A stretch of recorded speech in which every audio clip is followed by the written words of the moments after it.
नमस्कार, स्वागत आहे तुमचं सुषमा आज किचनमध्ये। आपण उपवासासाठी खास हा जो पेरू असतो पिकलेला, यापासून आपण ही पेरूची खमंग अशी भाजी तयार होते। ही भाजी तुम्ही उपवासाच्या भाकरीसोबत, पराठ्यासोबत, डोस्यासोबत अगदी अप्रतिम लागते चवीला। बघा, रेसिपीला लाईक करा, चॅनलला सबस्क्राईब करा, तसेच बेल नोटिफिकेशन पण ऑलवर प्रेस करा, म्हणजे तुम्हाला माझ्या प्रत्येक नवीन रेसिपीचं नोटिफिकेशन सर्वात आधी। पेरूची भाजी कशी बनवायची ते पाहूया। उपवासाची पेरूची भाजी पाहणार आहोत। भाजी आपण साधी पण बनवू शकतो उपवासाला नसताना पण मी ही नवरात्र विशेष किंवा मग कोणत्याही उपवासाला चालेल अशी ही पेरूची भाजी तयार करण्यासाठी इथे मी पिकलेली पेरू घेतलेली आहेत। कच्चे पेरू नाही आहेत, हे व्यवस्थित पिकलेले आहेत। चवीपुरतं मीठ आहे, साखर आहे, जिरं, तिखट आणि आवश्यकतेनुसार आपल्याला शेंगदाण्याचं तेल किंवा मग साजूक तूप जे आहे ते स्वच्छ धुवून घेतलेले आहेत। सर्वात आधी आपल्याला आता पेरू कट करून घ्यायचे। हे जे दोन्ही साईडचे टोक असतात ते काढून घ्यायचे आपल्याला। फार मऊ घ्यायचे नाहीत व फार गच्च असे हिरवट पण पेरू घ्यायचे नाहीत, असे साधारण पेरू आपण घ्यायचे आहेत। आता हे कट करून घेऊया। केल्यानंतर यामधलं निघेल तेवढं बी आपल्याला काढून घ्यायचंय, म्हणजे दाताखाली आपल्या बी येत नाही। दोन्ही पेरू मधलं मी बी काढून घेतलेलं आहे। साल मात्र काढायची नाहीये, साल तशीच ठेवायची, फक्त बी काढलेल्या पेरूच्या आपल्याला मीडियम साईजच्या फोडी करून घ्यायच्या। फार बारीक नाही व फार मोठ्या नाही, अशा आपण याचे कट करून फोडी घ्यायच्यात करून।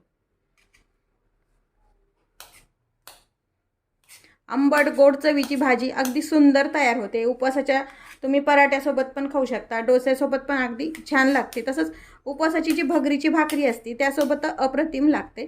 आता आपण या साईजच्या सर्व फोडी तयार करून घेऊ। काढून पेरू कट करून घेतलेला भाजी बनवण्यासाठी इथे मी कढई गरम करायला ठेवलेली आहे। शक्यतो स्टीलचं भांडं वापरा, कारण हे आंबट असतं। ॲल्युमिनियमच्या भांड्यामध्ये ते उतरले जातं ॲल्युमिनियम, त्यामुळे मी स्टीलची कढई वापरते। एक थोडंसं शेंगदाण्याचं तेल किंवा मग साजूक तूप टाकून घ्या। एक परीभर आपण तेल टाकून घेतलं। गरम झालं, यामध्ये जिरं टाकून घ्यायची आहे। जर उपवासाला चालत नसतील तर नाही टाकले तरी चालतात। तडतडले की यामध्ये हा पेरूच्या फोडी टाकून घ्यायच्या आणि 1-2 मिनिट हे परतून घ्यायचे। तो पेरू वापरलेला आहे आपण, त्यामुळे शिजायला फार काही वेळ लागत नाही, याला पटकन शिजले जाते भाजी। ही भाजी आपण सुक्की बनवतोय। तुम्हाला जर रस्सा बनवायची असेल तर तुम्ही रस्सा पण बनवू शकता। उपवास नसताना जर ही भाजी बनवायची असेल तर अगदी सुंदर होते। आपण नेहमी जी भाजी बनवतो तशीच याची बटाट्याची वगैरे भाजी बनवतो, त्याच पद्धतीनं सर्व साहित्य घालून अगदी खमंग भाजी तयार होते। झाले, आपण पेरूला छान परतून घेतले। चवीपुरतं तिखट टाकायचे, तुम्हाला जसं आवश्यकता आहे तिखट तसं तुम्ही टाकून घ्यायचे। चवीपुरतं मीठ टाकून घ्यायचे, अर्धा चमचा साधारण साखर। पेरू आंबट गोड चव असते, पण तरी साखर टाकल्यामुळे टेस्ट आली। शेंगदाण्याचं कूट सांगायचं राहिलंय, भाजलेल्या शेंगदाण्याचं कूट किंवा मग सुकं खोबरं आपलं जे असतं किसलेलं ते पण तुम्ही वापरू शकता। आणि हे आता सर्व मिक्स करून घेतलंय। 1 मिनिटभर त्यावरती झाकण टाकून वाफ येऊ द्यायची।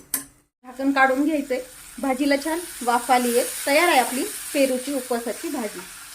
तयार आहे आपली चवदार चविष्ट उपवासाची पेरू। मला जर उपवासाला कोथिंबीर चालत असेल तर तुम्ही यावरती कोथिंबीर पण वापरू शकता। रेसिपीला लाईक करा, चॅनलला सबस्क्राईब करा, तसेच बेल नोटिफिकेशन पण ऑलवर प्रेस करा, म्हणजे माझ्या प्रत्येक नवीन रेसिपीचं नोटिफिकेशन सर्वात आधी। नवीन रेसिपीसोबत पुन्हा भेटूया, तोपर्यंत बाय बाय। व्हिडिओ पाहिल्याबद्दल खूप धन्यवाद।